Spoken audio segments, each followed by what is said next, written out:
वाले ही आवेदन कर पाएंगे? क्या यहाँ पे 10वीं पास वाले आवेदन कर पाएंगे या फिर नहीं कर पाएंगे? आखिर भर्ती कब तक देखने को मिल सकती है? तो पूरे डिटेल में बात करेंगे। वीडियो को अंत तक जरूर देखिएगा ताकि कोई डाउट आपके मन में ना रहे। और जो लोग चैनल पर नए हैं वो जल्द से चैनल को सब्सक्राइब करके बेल बटन दबा दीजिएगा रेलवे भर्ती की पल पल की अपडेट के लिए। देखिए दोस्तों, पिछले कुछ महीनों से मिनिस्ट्री ऑफ रेलवे जो यहाँ पे आरआरसी ग्रुप डी की अपकमिंग भर्ती आने वाली है, रेलवे ग्रुप डी की नई भर्ती आने वाली है, उसके एजुकेशनल क्वालिफिकेशन में जो बदलाव हुए हैं उसकी अपडेट लगातार यहाँ पे आरआरसी के वेबसाइट पे जारी करी है। कई न्यूज़पेपर में भी इन्होंने जारी किया है। और अभी देखिए फिर से दोस्तों एक आरआरबी के ऑफिशियल वेबसाइट पे नया एजुकेशनल क्वालिफिकेशन जो यहाँ पे बदलाव हुए हैं उसके बारे में डिटेल आ चुकी है। यहाँ पे आरआरबी सिकंदराबाद जोन की मैंने वेबसाइट ओपन कर रखी है। यहाँ देखिएगा न्यू में attention educational qualification for railway jobs in level 1 post English और हिंदी, इंग्लिश हिंदी दोनों में ही यहाँ पे एक नया नोटिस है जो कि जारी किया गया है। देखिए दोस्तों, ये रही official notice government of India ministry of railway railway board updated. यहाँ पे एजुकेशनल क्वालिफिकेशन के रिगार्डिंग अपडेट आए हैं। Attention educational qualification for railway jobs in level 1 यानी ग्रुप डी की जो अपकमिंग भर्तियां होंगी उसमें क्या एजुकेशनल क्वालिफिकेशन आने वाले हैं उसके बारे में डिटेल में बताया गया है। सबसे पहले इन्होंने बताया है the prescribed minimum educational qualification for direct recruitment of staff in level 1 of the pay matrix in civil engineering, mechanical, electrical and signal and telecom departments and in the catering wing of railways is 10th pass plus national apprenticeship certificate NAC granted by national council for vocational training और 10th pass plus ITI। यानी दोस्तों इस बार जो इन्होंने बदलाव किया है educational qualification में ग्रुप डी की जो अपकमिंग भर्तियां आएंगी खास करके किस किस डिपार्टमेंट में, इसी चीज को समझने की जरूरत है फ्रेंड्स, क्योंकि लगातार क्वेरीज आते रहते हैं कि अगर यहाँ पे ITI वालों के लिए ही भर्तियां इस बार देंगी, अपकमिंग भर्तियां आएंगी ग्रुप डी की, तो आखिर 10th पास वाले अभ्यर्थी क्या करेंगे जो सिर्फ और सिर्फ 10वीं पास है या फिर जिन्होंने आईटीआई नहीं किया है, एक अप्रेंटिसशिप नहीं किया है, तो क्या इन सभी छात्र को अपकमिंग ग्रुप डी की भर्ती की तैयारी अभी से करनी चाहिए या फिर नहीं करनी चाहिए? तो इस चीज को समझना आपको जरूरी है। और इस चीज को देखिए दोस्तों, सबसे पहले तो ही इन्होंने बोला है कि जो सिविल इंजीनियरिंग के डिपार्टमेंट के अंतर्गत जितना भी ग्रुप डी की भर्ती आती है, जो मैकेनिकल डिपार्टमेंट के अंतर्गत पोस्ट आती है ग्रुप डी की, जो इलेक्ट्रिकल डिपार्टमेंट के अंतर्गत पोस्ट आती है और जो सिग्नल और टेलीकॉम डिपार्टमेंट के अंतर्गत पोस्ट आती है और जो कैटरिंग विंग के अंतर्गत पोस्ट आती है, सिर्फ और सिर्फ इन्हीं पोस्ट पर जो एजुकेशनल क्वालिफिकेशन है वो मांगा जा रहा है 10th पास प्लस एक्ट अप्रेंटिसशिप रेलवे से। यानी जिन्होंने भी रेलवे से एक अप्रेंटिसशिप किया है वो बिल्कुल एलिजिबल है 10th पास के बाद, या फिर जो यहां पे 10th पास प्लस आईटीआई है, आईटीआई एससीबीटी से है या फिर दोस्तों एनसीबीटी से है, दोनों ही एलिजिबल यहां पे होते हैं। तो 10th पास प्लस आईटीआई भी है तब भी आप लोग एलिजिबल हो जाओगे जो नई भर्ती ग्रुप डी की आने वाली है उसमें। लेकिन सिंपली जो 10th पास है वो इन सभी डिपार्टमेंट के अंतर्गत जो पोस्ट आएंगी उस पर आवेदन यहां पे नहीं कर पाएंगे। आगे देखिए इन्होंने मेंशन कर रखा है this prescribed minimum educational qualification was however relaxed to 10th pass और national apprenticeship certificate NSC granted by national council for vocational training और आईटीआई और equivalent to recruitment to level 1 post vacancies in technical department of railway notified under centralised employment notification number 2/2018 and RRC 1/2019 issued by railway recruitment board in February 2018 and March 2019 respectively.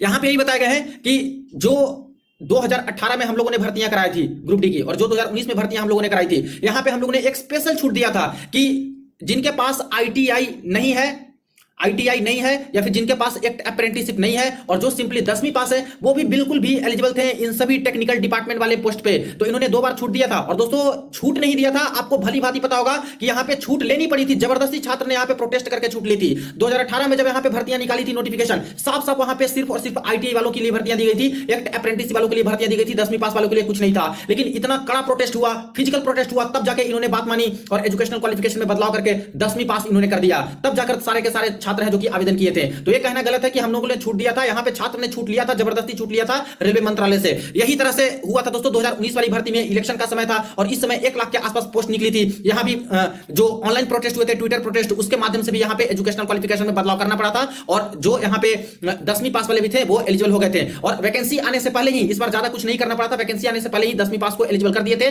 Notification में ही कि सारे के सारे लोग आवेदन इसमें कर पाएंगे। तो ये चीजें हैं कि यहां पे बोला जा रहा है कि बस 2 बार की वैकेंसी में ही हम लोगों ने छूट दिया था 10वीं पास वालों के लिए। आगे बोले गए हैं it is for information of the general public that this relaxation in minimum educational qualification was only a special dispensation for recruitment being done under centralized employment notification number 2/2018 and 1/2019। साफ साफ बोला गया है कि सभी लोगों को, जनरल पब्लिक जो भी है, चाहे छात्र हैं, सभी लोगों को यह आगाह किया जाता है कि ये जो स्पेशल छूट मिला था सिर्फ 2 ही बार की भर्ती के लिए स्पेशल छूट दिया गया था। The minimum educational qualification for future recruitment, आगे की अपकमिंग ग्रुप डी की भर्तियां जो आएंगी नोटिफाइड आफ्टर 15/6/2019, जो कि 15/6/2019 के बाद जो भर्तियां देखने को मिलेंगी लेवल 1 के पोस्ट पे यानी ग्रुप डी के पोस्ट पे, खास करके सिविल इंजीनियरिंग डिपार्टमेंट के अंतर्गत, मैकेनिकल डिपार्टमेंट के अंतर्गत, इलेक्ट्रिकल और सिग्नल एंड टेलीकॉम डिपार्टमेंट के अंतर्गत और कैटरिंग विंग के अंतर्गत रेलवे में, तो उसमें 10th पास प्लस एक अप्रेंटिसशिप वाले छात्र ही सिर्फ आवेदन कर पाएंगे। और इसके बाद जिनके पास 10th पास प्लस आईटीआई है एससीबीटी एनसीबीटी से, वो आवेदन यहां पे सिर्फ और सिर्फ कर पाएंगे। ऑल प्रोस्पेक्टिव कैंडिडेट में note and be prepared accordingly, इसलिए सारे कुछ ध्यान में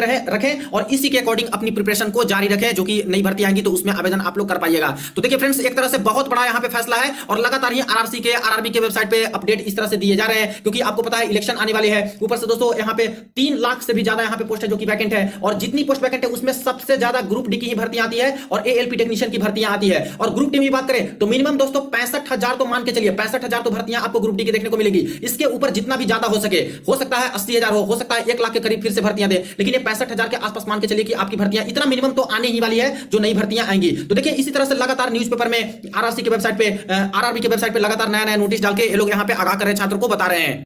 अब देखिए फ्रेंड्स, ये जो फैसला आया है इससे तो आईटीआई वाले छात्र के लिए बहुत बड़ी खुशखबरी है और इससे अच्छी खबर कुछ हो नहीं सकती। क्योंकि देखिए जब यहाँ पे भर्तियां इस तरह से निकाली जाएगी, आईटीआई वाले अप्रेंटिस वाले छात्र के लिए यहाँ पे रिजर्व कर दिए जाएंगे, जो कि मैक्सिमम इन्हीं सारे डिपार्टमेंट के अंतर्गत ही ग्रुप डी की भर्तियां निकलती है और ये सारे में आईटीआई वाले ही आवेदन करेंगे। तो समझिए कि यहाँ पे नॉर्मल छात्र के लिए क्या बचेगा। एक तरह से देखा जाए तो ऐसे जो कैंडिडेट सोच रहे हैं उनके लिए तो कुछ भी नहीं बचेगा, क्योंकि मैक्सिमम जो सीटें होती है यही होती है आईटी वालों के लिए। तो इनके लिए इससे अच्छी खबर नहीं हो सकती है फ्रेंड्स, कि अगर ऐसी भर्तियां आती है जिसमें आईटीआई वाले और अप्रेंटिस वालों को सिर्फ और सिर्फ एलिजिबल करे तो। लेकिन यहाँ पे एक चीज समझने वाली बात है कि क्या अगर इस नोटिस के अकॉर्डिंग यहाँ पे नया नोटिफिकेशन आता है तो जो 10वीं पास सिंपली है, आखिर उनका क्या होगा? क्या वो किसी पोस्ट पे आवेदन कर पाएंगे या फिर नहीं? तो देखिए फ्रेंड्स, बिल्कुल भी कुछ पोस्ट ऐसे होते हैं जिसपे यहाँ पे जो 10वीं पास है वो भी आवेदन कर पाएंगे। इस रूल के आने के बावजूद भी 10वीं पास वाले छात्र हैं जो कि कुछ कुछ पोस्ट पे आवेदन कर पाएंगे। तो इसको आप लोग यहाँ पे थोड़ा सा समझिएगा। देखिए फ्रेंड्स, एक एग्जांपल से मैं आपको समझाता हूं। 2018 की जो भर्ती यहाँ पे आई थी ग्रुप डी वाली, काफी तरह के पोस्ट होते हैं जो कि यहाँ पे ग्रुप डी की भर्तियां जब निकलती है तो कई तरह के पोस्ट होते हैं डिफरेंट डिपार्टमेंट के अंतर्गत। सिविल हो गया, इंजीनियरिंग डिपार्टमेंट हो गया, मैकेनिकल डिपार्टमेंट हो गया, इस तरह से कैटरिंग भी हो गया, ये सब में इस तरह से भर्तियां आती है। एसएनटी वाले डिपार्टमेंट हो गए। लेकिन कुछ कुछ पोस्ट ऐसे होते हैं जहां पे सिर्फ और सिर्फ 10वीं पास वाले भी हैं, वो भी बिल्कुल एलिजिबल हो जाते हैं। जैसे कि बात करें तो ये सभी पोस्ट आप लोग थोड़ा सा देखिएगा, 24 से लेकर नीचे तक का पोस्ट है। ये सारे पोस्ट पे सिर्फ और सिर्फ जो 10वीं पास भी किए हैं वो भी बिल्कुल यहाँ पे एलिजिबल होते हैं। जैसे हेल्पर मेडिकल कैटेगरी का जो पोस्ट आएगा मेडिकल डिपार्टमेंट के अंतर्गत, तो उसमें दोस्तों जो सिर्फ और सिर्फ सिंपली 10वीं पास है वो भी बिल्कुल एलिजिबल हो जाएंगे। आईटीआई वाले तो एलिजिबल होते ही हैं, एक अप्रेंटिस वाले तो एलिजिबल होते ही हैं, लेकिन जो सिंपली 10वीं पास भी होते हैं वो भी ये जब पोस्ट आएंगी तो इस पे आप लोग भर सकते हो। वही हॉस्पिटल अटेंडेंट या फिर हॉस्पिटल असिस्टेंट वाली पोस्ट आती है मेडिकल डिपार्टमेंट के अंतर्गत, इसमें भी सिर्फ और सिर्फ 10वीं पास वाले छात्र होते हैं, वो बिल्कुल एलिजिबल होते हैं। वही नेक्स्ट पोस्ट देख लीजिए जो कि है दोस्तों असिस्टेंट पॉइंट्समैन की, जो कि यहाँ पे रेलवे ग्रुप डी की एक बहुत ही अच्छी पोस्ट मानी जाती है और खास करके छात्रों के बीच में एक लोकप्रियता बनी होती है कि मुझे ये पोस्ट चाहिए। तो देखिए असिस्टेंट पॉइंट्समैन के लिए भी जो एजुकेशनल क्वालिफिकेशन होती है वो सिंपली 10th पास ही होती है। आईटीआई वाले भी ये पोस्ट ले सकते हैं, एक अप्रेंटिस वाले भी ले सकते हैं, लेकिन जो सिंपली 10वीं पास किया है वो भी इस पोस्ट के लिए आवेदन कर पाएंगे। और आपको पता होना चाहिए फ्रेंड्स कि जब भी ग्रुप डी की भर्तियां आएंगी, कभी भी ग्रुप डी की भर्तियां आए, उसमें असिस्टेंट पॉइंट्समैन की पोस्ट यहाँ पे रहने ही वाली है, अच्छी खासी पोस्ट इसकी रहती है। तो कोई भी रूल लगा दे ये लोग, लेकिन अगर यहाँ पे फ्यूचर में भर्तियां आएंगी तो 10वीं पास वाले भी बिल्कुल कुछ कुछ पोस्ट पे एलिजिबल होंगे, जैसे कि ये पोस्ट पे भी बिल्कुल एलिजिबल हो जाएंगे। वही गेटमैन वाले पोस्ट पे बात करें तो गेटमैन वाले पोस्ट पे यहाँ पे ट्रैफिक डिपार्टमेंट के अंतर्गत आता है, इसमें देखा जाए तो सिंपली 10th पास वाले हैं वो भी आवेदन कर पाएंगे। हालांकि कभी कभी क्या होता है कि गेटमैन की डायरेक्ट भर्ती ना देकर दोस्तों यहाँ पे ट्रैक मेंटेनर ये सबको ही गेटमैन बना दिया जाता है या फिर पॉइंट्समैन को गेटमैन बना करके भेज दिया जाता है ऐसे करके। लेकिन 2018 में गेटमैन की भर्ती आई थी, आगे फ्यूचर में एक्सपेक्ट कर सकते हो कि ऐसी भर्ती आएंगी जिसपे 10वीं पास वाले बिल्कुल एलिजिबिलिटी रखेंगे। वही पोर्टर, हैमल, स्वीपर, कंपोर्टर ये वाली जो पोस्ट होती है ट्रैफिक डिपार्टमेंट के अंतर्गत, इसमें भी सिर्फ और सिर्फ 10वीं पास वाले छात्र होते हैं, वो बिल्कुल भी एलिजिबिलिटी रखते हैं। यानी क्लियर हो गया कि जो छात्र अभी भी कंफ्यूजन में है कि सिर्फ और सिर्फ इस बार आईटीआई वाले छात्र के लिए ही ग्रुप डी की भर्ती आएंगी, 10वीं पास में हूं, मुझे यहाँ पे तैयारी करनी चाहिए या फिर छोड़ देनी चाहिए, तो ऐसा बिल्कुल भी नहीं है। आईटीआई वाले तो यहाँ पे तैयारी करेंगे ही करेंगे, मैक्सिमम पोस्ट तो इनकी आएगी, जैसा नोटिफिकेशन अभी लगातार नोटिस दे रहे हैं। लेकिन 10वीं पास वाले के लिए भी दोस्तों यहाँ पे पोस्ट रहती है, जरूर रहती है। हालांकि ये पोस्ट कम रहती है लेकिन दोस्तों फिर भी यहाँ पे पोस्ट रहती है। दूसरी बात है फ्रेंड्स, देखिए 2018 में जो स्पेशल छूट मिली है, ये दोस्तों कोई रेलवे ने ऐसा नहीं है कि खुद स्पेशल छूट दिया है, छात्र ने रेलवे के मुंह से दोस्तों वो स्पेशल छूट छीना है, यानी कि जबरदस्ती करके प्रोटेस्ट करके यहाँ पे मांगा है कि जो 10वीं पास हैं उनको एलिजिबल किया जाए, और इनको करना पड़ा प्रेशर में आकर के। वही 2019 में डर था इलेक्शन का और बाकी सारी चीजें भी थी, पहले से ही एक ट्विटर प्रोटेस्ट हो चुका था कि 10वीं पास होनी चाहिए, तो इन्होंने नोटिफिकेशन में ही 10वीं पास करके दिया है। तो वो लोग अपनी